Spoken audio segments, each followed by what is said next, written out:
Welcome to the Female Founder Unplugged podcast, a show for women entrepreneurs who want to build, grow, and lead successful businesses and high-performing teams. I'm your host, Lindsay White, leadership coach and people strategy expert, here to bring you unplugged conversations with a variety of amazing guests who share expert advice and real actionable people strategies for your growing business. Ready to get unplugged? Let's jump in. Hey, welcome to Female Founder Unplugged. I'm super excited because I have my friend Olivia Atkin here today. And she is such a dynamic human being. She's from Arkansas originally, now a successful entrepreneur based in New Jersey. But as we're going to talk about later, she's on the move again. She has a wonderful background and business degree and a minor in sports studies, which I think is so cool. And she pushes the boundaries, really earning an MBA with a specialization in supply chain. So Olivia's got a really diverse background.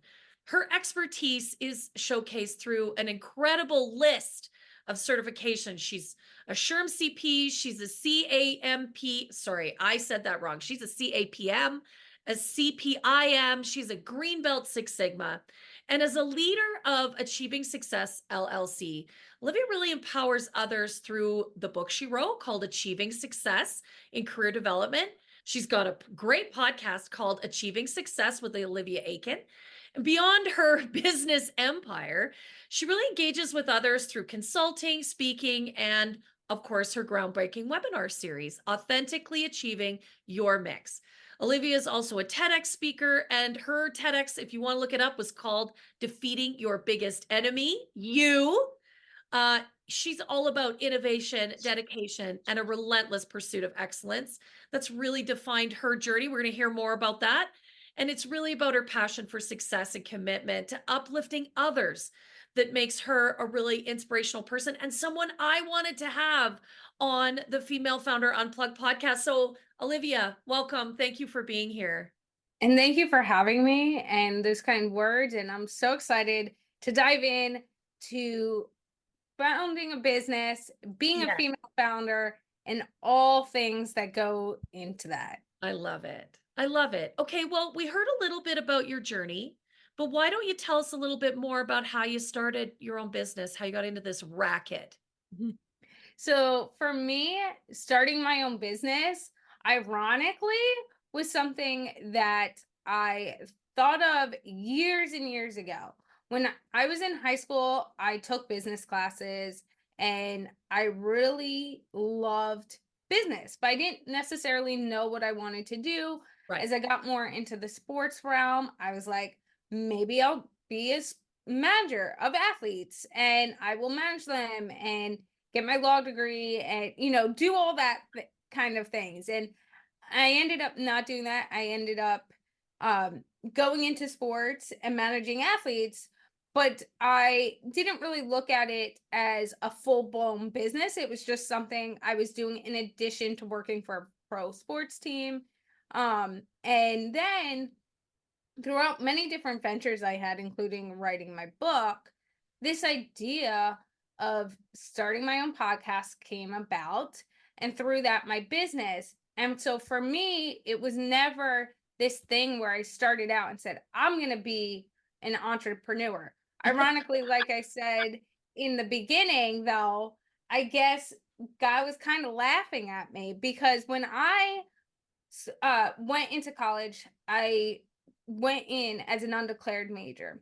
Okay. And when you go in for your the picking of your classes and freshman orientation, that's the word I was looking for. My very first the professor, because I was undeclared, they just sent in a professor that wasn't assigned to a different group to help you pick your initial set of classes while you were there for freshman orientation in your senior year of high school. And then ironically was the chair of the entrepreneurship program. Oh. And we really talked about all these different classes and what that meant. And so I ended up leaving freshman orientation, declared an entrepreneurship major, which I stayed for 2.5 years, but I was really pivoting at that time to more sports. Right. side of things, and the entrepreneur side didn't have necessarily all the different facets that I Right. needed for that. So I ended up switching before I graduated. Fast forward all these years later, when I went to start my podcast, I had already had the book released that I have. Yeah. I was starting a podcast, and this idea of, okay, I just want to be able to share knowledge with other individuals about what success really looks like, what that journey really looks like, Yeah. professional development, personal development, podcasting, all of these things. And I was like, okay, I'm going to start consulting. And Yeah. this business came about, Wow. and the journey.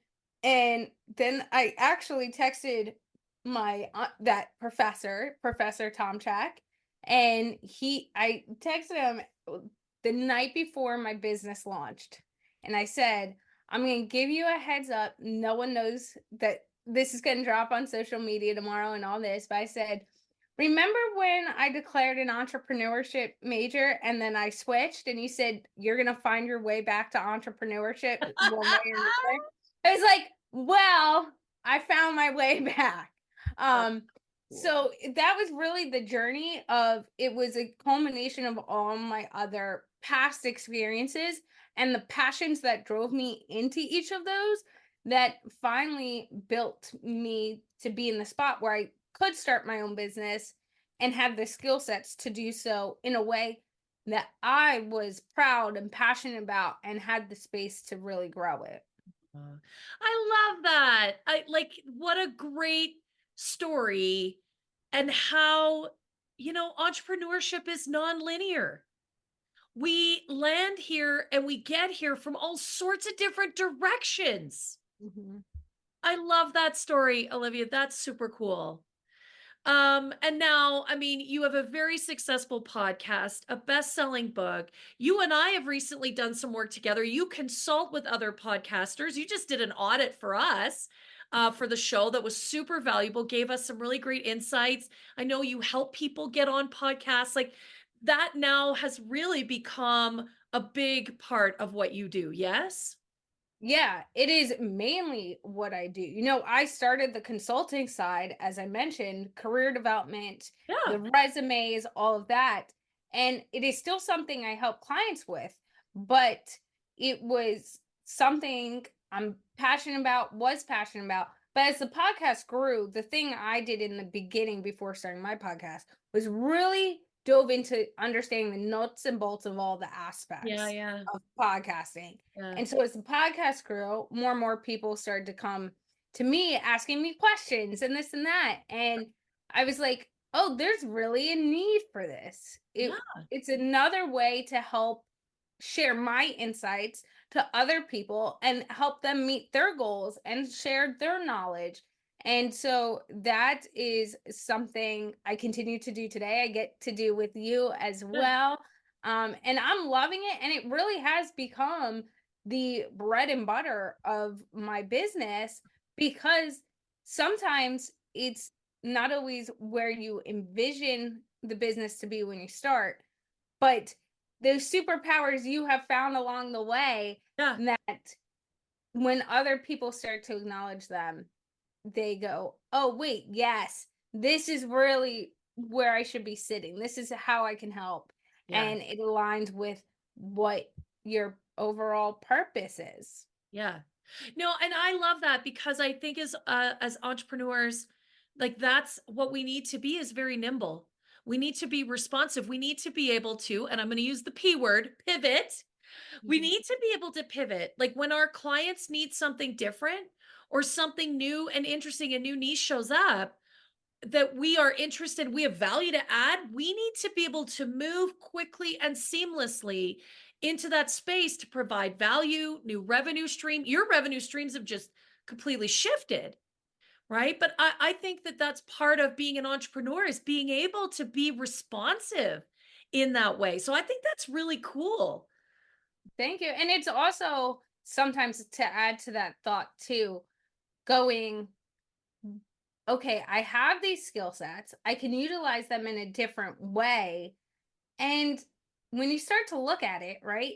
I started to analyze when I started doing podcast consulting and helping people either start their podcast, do a podcast audit for already podcast hosts, or getting people on podcasts. When I started that, there wasn't anyone doing any of those things. Yeah. And it was something where not only was I very passionate about it and could talk, you and I have talked for hours on Yeah. this, Yeah. Yeah. right? Yeah. But something that I had the knowledge and I was able to share. Yeah. And so I was like, and when I started to analyze the market, I was bringing something into it that wasn't being done. Yeah. And so then I was like, oh, this is going to open a very different set of doors, add that stream. I could still keep clients I have and take on other career development, but sometimes it's going, not only is this potentially something to lean into, but when you take a step back, you're doing it in a way no one else is doing it. Or if there is even really a market there that can really expand your business. Yeah, totally. No, I love that. I love that you went and you saw something and you responded to it. I think that's awesome. I want to ask you, you've been doing this now for a bit. Mhm. What sort of lessons have you learned, and what's been important for you as a female founder? Ooh, that's a great question. And there's a lot of different things I have learned in the process, and I'll kind of do an overview of Yeah. them. And then from both the personal and professional side of things, Yeah, and yeah. then we can dive into whatever you Totally. want to go from there. We Yeah. can. But one of the big things that I always stood for and have not pivoted from is leaning into what you see and envision your business to be. There's Yeah. a time, that when my business started and as a new entrepreneur, there's a lot of noise that Yeah. can you. A Yeah. lot of noise from people who are entrepreneurs, might be, business owners 5, 10, 15 years are Yeah. telling you that's not the way to do it. You're not niche enough. I got that. I was in a call with 3 other business owners, and my business was between week 18 and 19 of starting. Yeah. So very new, only a few months in.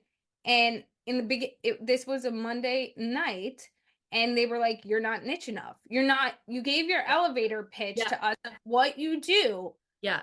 but you're not going to be able to retain people, and your podcast isn't going to be able to grow. You're not going to be able to do this because Yeah. you're not niche. You're broad themed." And I was like, I see my vision. Yeah. And they were like, "You're not niche enough." Yeah. And I'm going back and forth with them, and I totally shut down. And Yeah. then at the end of the week, I learned that the podcast became a top 10% most listened to podcast globally. And I Yay. was like, oh, so they got me to shut down in that call, but everything I envisioned the podcast to grow in and all of these things Yeah. are happening. So Yeah. sometimes you have to tune out the noise and just go, okay, as long as I could stand in the thick of it and Yeah. I'm okay with the decisions I'm making, Yes. then That's you have to keep going. And that's what I say a lot of times too, is if I could lay my head down on the pillow at night and be okay with all the business yeah. decisions, Yeah. I'm good. Then Yeah. I'll be able to live with wherever it goes. Yep. But if I don't make a decision on something because I'm wobbling, or then I get frustrated because I didn't make the decision, well, you got to lean into understanding that too. And that is making a decision sometimes. Yeah. The other big thing I have learned through being an entrepreneur is understanding what people are asking of you and own your ground sometimes when Ah, it isn't a fit for you. Like, yeah. I think as entrepreneurs, female founders, we're so eager to say yes. We want to get the foot in the door. Yeah. We want to grow our business. Women tend to say yes a lot faster than men and don't negotiate. Yeah. It's Yeah. something that happens, right? Yeah. Um, but when you don't realistically sit down in calls Yeah. and go, this is what I can provide, this is the timeline, this and that, and you don't set that from the beginning, unrealistic expectations happen Yeah. if you're not transparent. So when I was growing my business in the beginning, I had a lesson. I was so eager to take on this one client, and bring in revenue, that our initial call, I was like, personality, it sounds like she's all over the place, but I'm going to work with her anyway. But there Yeah. was something in me that was just like, Wait a this minute. could go really sideways. Yeah. But again, I didn't want to say no to the business. So even though she wasn't like my typical clients, I said yes anyway. Yeah. Well, I ended up having to fire her for, not even 3 weeks after signing, Oh no. because everything we agreed to and that was in writing pivoted for hour from hour. And then Oh. she was mad at me for not meeting the expectations. And it was like, we agreed to this in a call yesterday. How at now 9 a.m. the next day am I not? Yeah. Yeah. And I was like, and I could feel that she was probably going to fire me. And I was like, I I need to get ahead of it. And also the fact that realistically, she was never a fit. No. And I needed to use No. my voice then to say, listen, this isn't going to work. We're not a fit. And from that point on, I've really learned the power of going, okay, we have to set the realistic expectations. And it is okay for me to say, this isn't going to work, before we even go in the door. And the third thing, and then we can move on Yeah, from no, I love it. This is all great stuff. and something I know we'll probably touch on later is when you become an entrepreneur, everything, I don't want to say everything, but a lot of things can shift your Yeah. perspective. As you mentioned in the intro, I have a degree or certification in every business area. I came in very prepared for business. Yes. Okay. I came very prepared. I understood all the different aspects that went into running a business. I understood how crazy day to day could be because I'd worked in professional sports. And trust me, I got calls at 2 a.m. from Yeah. professional I'm athletes. sure you did. Yeah. Like I've seen it.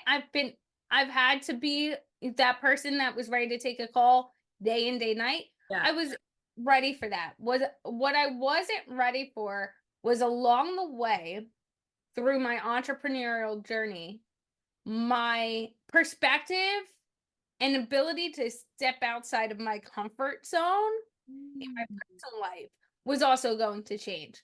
I thought, okay, obviously what I'm doing now is going to change my industry. I'm going to lean into this.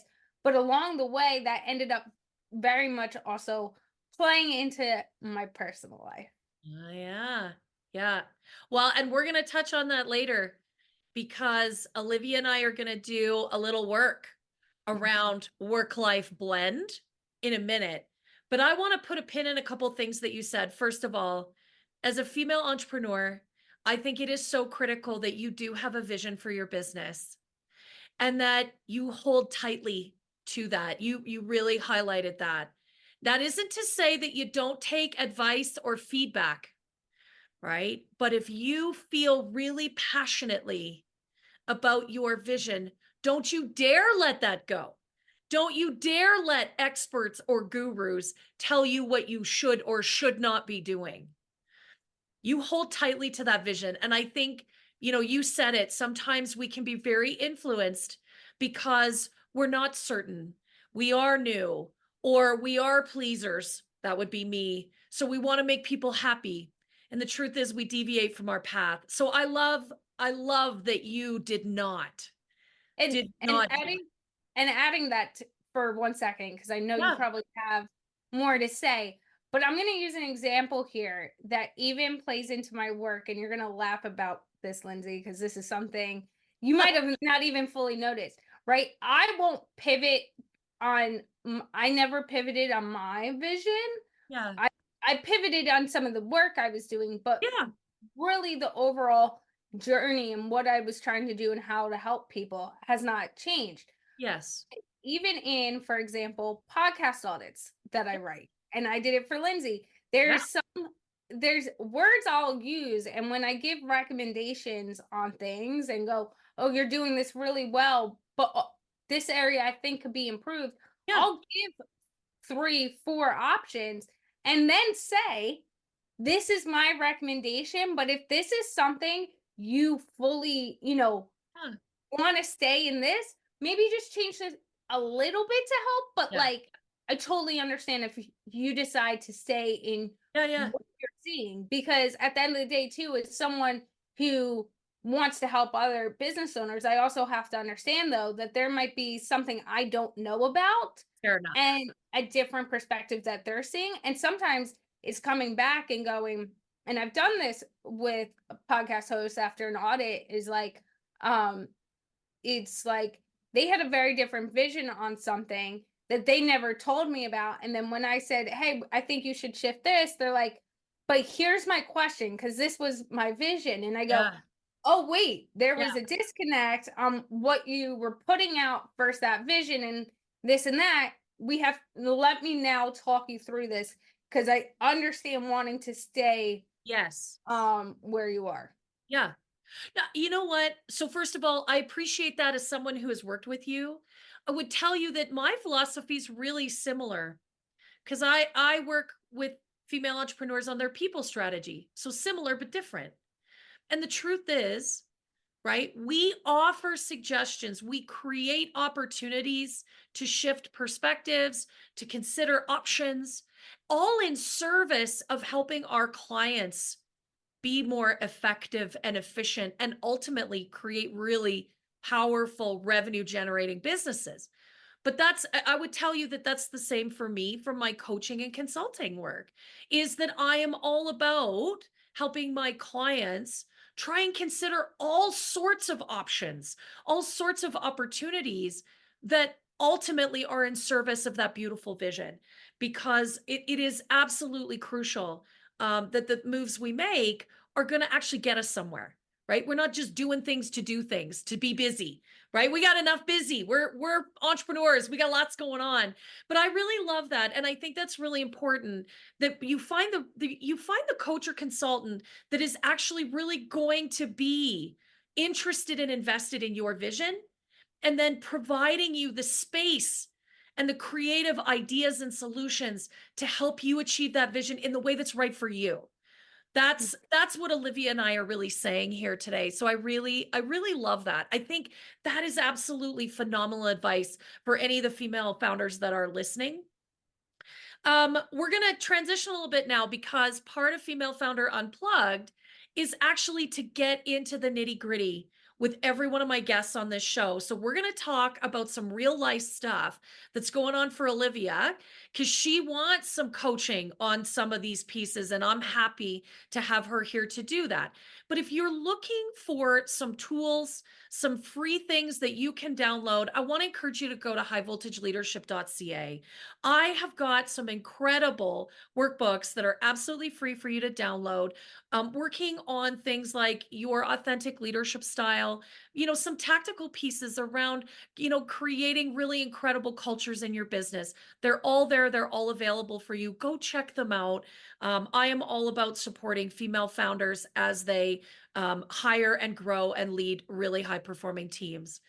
So Olivia and I have been, well, we've been chatting for several months now, but we talked just a short while ago about she's in a transition phase in her life and how that is impacting her business. And so that's what we're going to do a little coaching on right now. So Olivia, why don't you tell us about what this transition is? Yes. So, as I touched upon a little earlier, in life and being an entrepreneur, it and starting your own business, you really end up kind of shifting your own perspective and what you're comfortable doing. And Yeah. I've definitely noticed that from trying new foods, which I'm a picky eater, so I that's love it. uh, to getting the idea of where I would be, environment in my everyday, when I say be, live, Yeah. for the rest of my life. I always said I was born in the South, grew up in the Northeast in New Jersey, and then went to school in Connecticut. being born in the South in the summer, Yeah. I'm the person in the Northeast wearing that sweatshirt in 75, 80-degree weather because it's cold, Right. right? Right. And I know why Lindsay's laughing because she knows where this is going. Um, and so I always said I was going to go to school where it was warm. I ended up falling in love with my alma mater, Quinnipiac University, which could get even colder, Yeah. right? You're right up, that school too is right up next to the state park, so mountains, and it could get very windy. Yeah. So I went even colder. But I always said in college, I was moving back to my hometown right around that area, and that's where I'd get married, have kids, and I'd be forever. You were not getting me to move. And trust me, a lot of my friends tried, because a lot of my good college friends still live in Connecticut or Massachusetts area. And they're like, just come up here. And I was like, nope, I'm staying in Cherry Hill, New Jersey. That is where I will be. You could come visit me or I'll come visit you, but I'm not moving.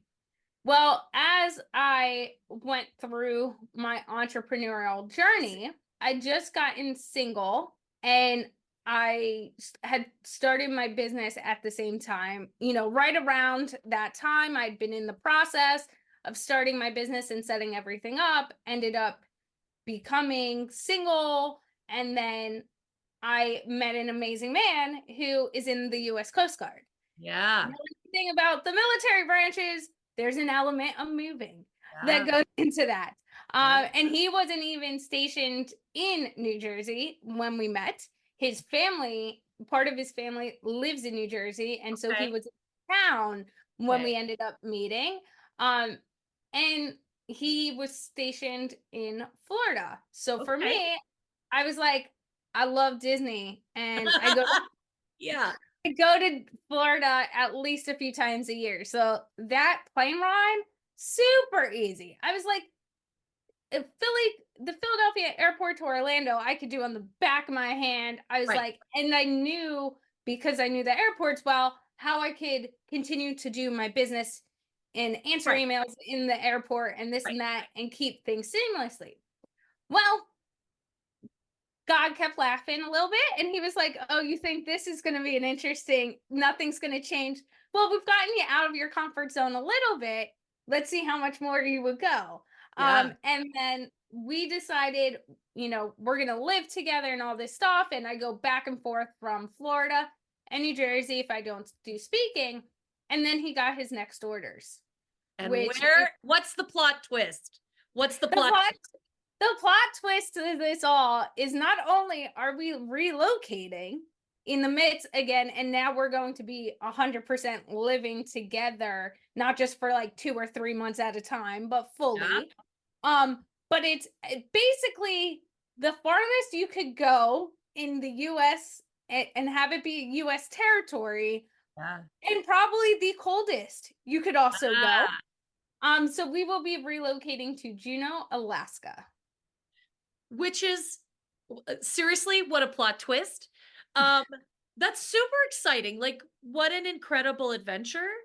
Mm-hmm. Um, and what a commitment. Like, not only are you embracing a really full-time relationship, but also that you're moving together. And so I first of all, I want to congratulate you for that. That's a huge, huge step in your relationship, and also in building your life. Like, how exciting. It is. It's very exciting, but it is also very stressful Yeah. because it's something that, especially as we're around tax season, right? And you're preparing to move. Luckily, the Coast Guard is amazing and they give you months ahead of time. They don't tell you like, hey, you've Yes. 3 weeks and you're moving, right? Yeah. But so we will have known for about 7 6 7 months before we know total. That Yeah. was the time we had. But life is happening in the midst of that, right? So as we're moving and not just moving, it's not like I'm moving 3 towns over and I could go look at houses or I could be Uh, doing this. You're doing it all remotely. You have to yeah. plan everything for a very far move on top of, okay, running business, growing a business, um, tax season, right, for your business. So now you have extra things that go into that time of year that you Yeah, might not have other times of the yeah, year. And it's like even the little things, and I've joked with you before too, is like I sometimes go, I need to work part time to realistically yeah, stress free get yeah, all these other things done because it's packing up. It's all your annual appointments before you leave, yeah, and yeah, get medications and yeah, relocate literally everything. So it's definitely a journey and something we're both super excited about. But as a business owner, it's that extra stressor that yeah. is always on the plate. And anyone who's ever moved knows that it is that alone could be another full-time. 100%. 100%. So let me slip into coach mode here a little bit. We're going to get some coaching going here because first and foremost, you're right. Moving is one of the top 5 most stressful things in our lives. And that includes like a family member dying, our house burning to the ground, getting a divorce. So it really lives in that space of some of the most impactful. And I'm going to use, I know we throw the word of trauma around a lot, but you're right. They're huge stressors for us. And it is stressful enough running a business full time and then thinking about this move becomes essentially an additional full time job. Mhm. So I want to ask you now, as I'm in coach mode, what does that stress feel like? Like, what do you experience that stress in your body? So for me, it's moments of, okay, we're going to put the planner hat on and I'm going to Yeah. put everything into my planner and I'm going to get it done. But again, just like life and business, there's pivots throughout your day. And Yeah. there's moments where you're like, oh my God, I have so much to get done with my business this week, even things that ended up being unexpected. And now I've all these things to get done.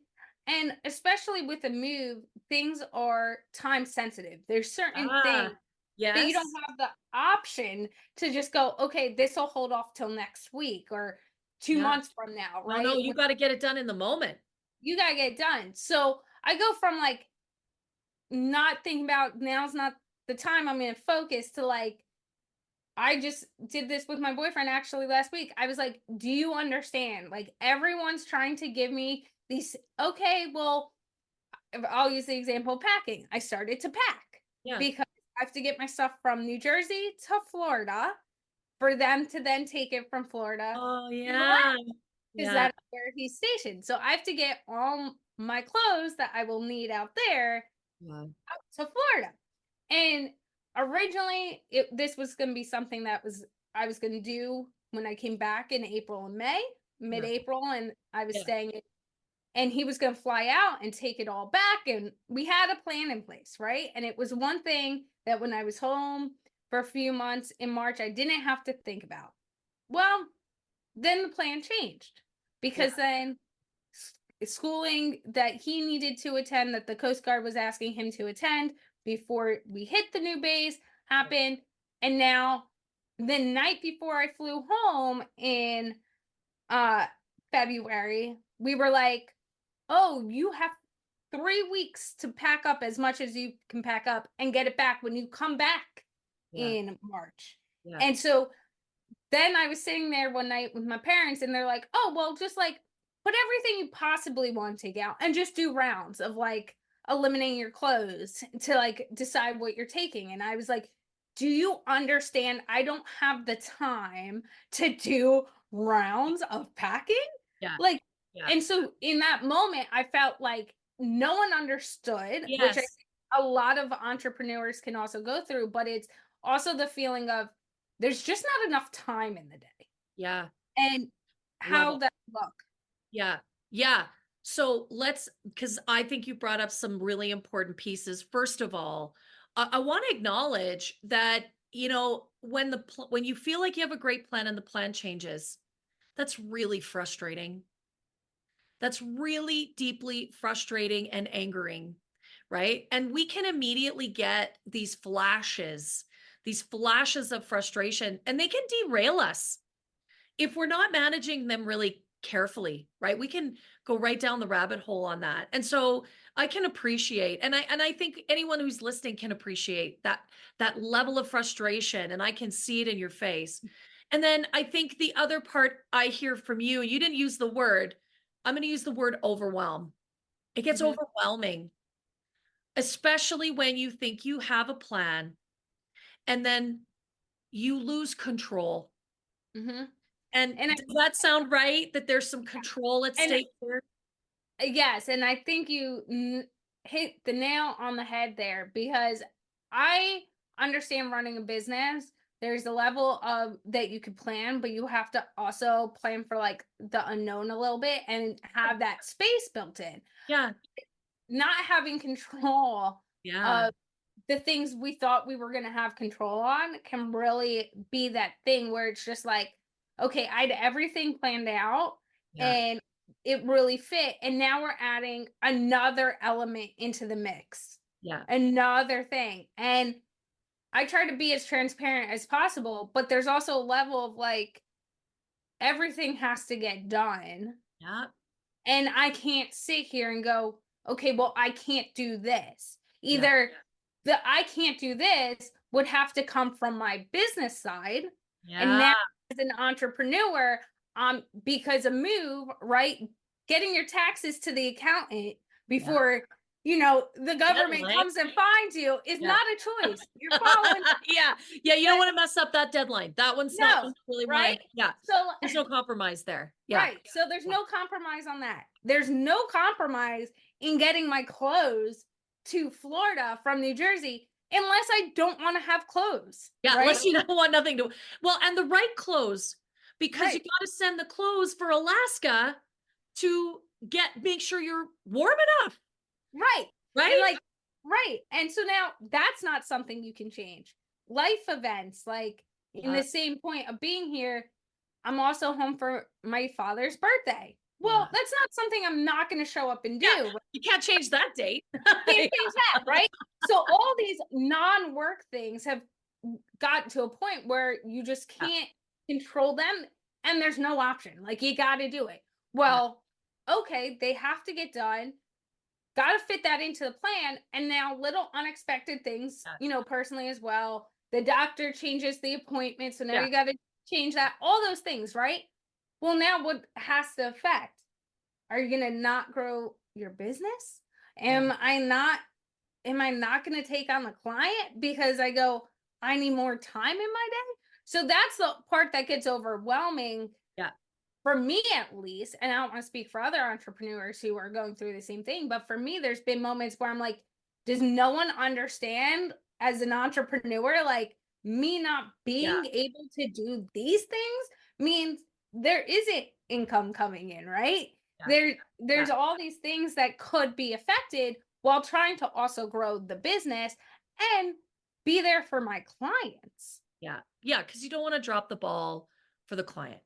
So, first of all, I think you are speaking for a lot of female entrepreneurs, a lot of women that listen to this show who are struggling to blend their work and their life together in a really effective way and do all the things, Mhm. right? I always think about I think that they're from China, but they spin the plates on the sticks.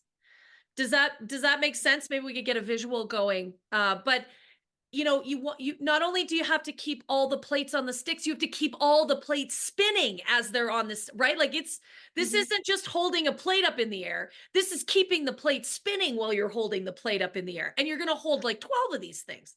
Mhm. That's the visual that I always get. And I think so many female entrepreneurs struggle with the ability to blend the work and the life together. And I don't use the word balance because I actually think balance is bullshit.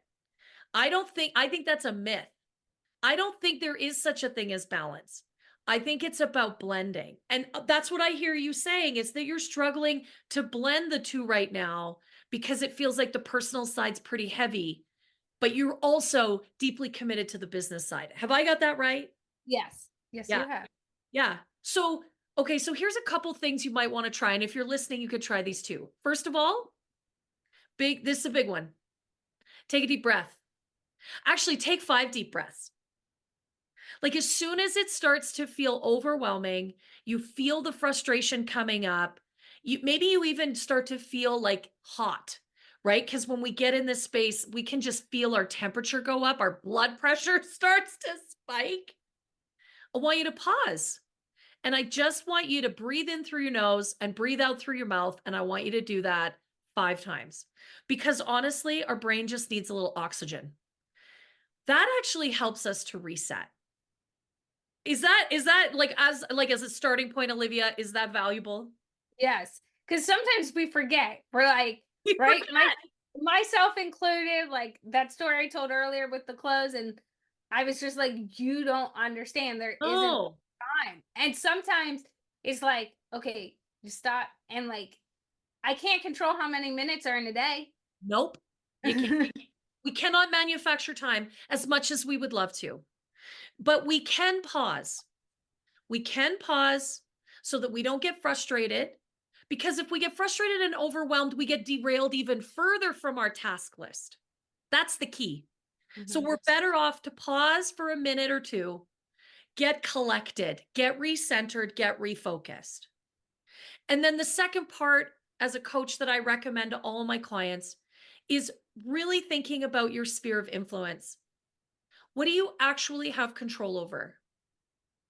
What do you, and be realistic about it, because you don't have control over the doctor realigning your appointment. And you don't have control, you sure don't have control over the Coast Guard rescheduling I some, mean, like you don't have it, there's nothing you could, the Pentagon does not care about you. They just don't. But what do you have control over? And number one on that list of things, you have control over the way you show up, right? You have control over your own ability to manage the moment. And I think that's the part we forget. We get caught up in all the things we can't control. Does that make sense? You're it nodding. does. This is resonating with you. Yeah, it does. And I think the other part of it too is when it's all happening, as you said, take that deep breath. And I'm Yeah. also hearing you go, okay, what can I control? But going, okay, how can I realign Yes. myself? And I think that's a really good, based on what you're saying, third step too, because then it's like, okay, how can I Yes. rechange what my day might look like so that as I'm going through the day, I'm less stressed as well? Exactly. Exactly. The way I would reframe that is, who do I want to be in this moment? How do I want to show up? Am I going to show up as freaked out and frustrated and pissed off and fed up? Or am I going to show up as calm and poised so that I can actually get to the things that I can do? So I can maximize the time that I do have. Because that's really key. We can't manufacture hours in the day, right? But we can be as effective as possible, and we're not effective if we're pissed off, frustrated, overwhelmed. That's the truth. Mhm. Awesome. Olivia, I hope I hope this has been valuable for you, because I know like you're right in the heat of the moment. The other thing I want to say is, I know sometimes it feels like everybody doesn't understand. We understand. And I'm using the like royal we, everyone that's listening to this episode, we get it. We know it's hard to find the blend of work and life, especially in moments like you're in where there's a big stressor. So know that you're actually not alone. We're all here. We're feeling it. We're with you. We're cheering you on. Thank you for bringing a really real life example and spending some time with me today, working that through. Yeah, I hope what we've discussed helps you, really be the person you want to be through this move. So you show up in Juneau with your clothes, That's and very important. right? And that you feel awesome about being there, and that your business continues to thrive. So thank you for being here with me today. I'm super grateful. And thank you for having me on and talking to me about all this stuff that's going on. Yeah, I'm so glad we could do this. And to everyone listening today to Female Founder Unplugged, I hope you found some nuggets that you can take away from the show. We really appreciate you listening. Thank you so much for tuning in to the Female Founder Unplugged podcast. I hope you enjoyed listening as much as I did hosting this conversation. I feel so lucky that I get to connect with such amazing female entrepreneurs. And if you enjoyed today's session, would you do me a big favor? Would you hit subscribe and give this episode a 5-star review? I'd also love it if you would share with your friends. We've got a goal here at the Female Founder Unplugged podcast to impact 1,000 female founders. And with your help, we can really amplify the message. Thanks again for being a part of the show. And don't forget to connect with me at highvoltageleadership.ca. We'll see you next week.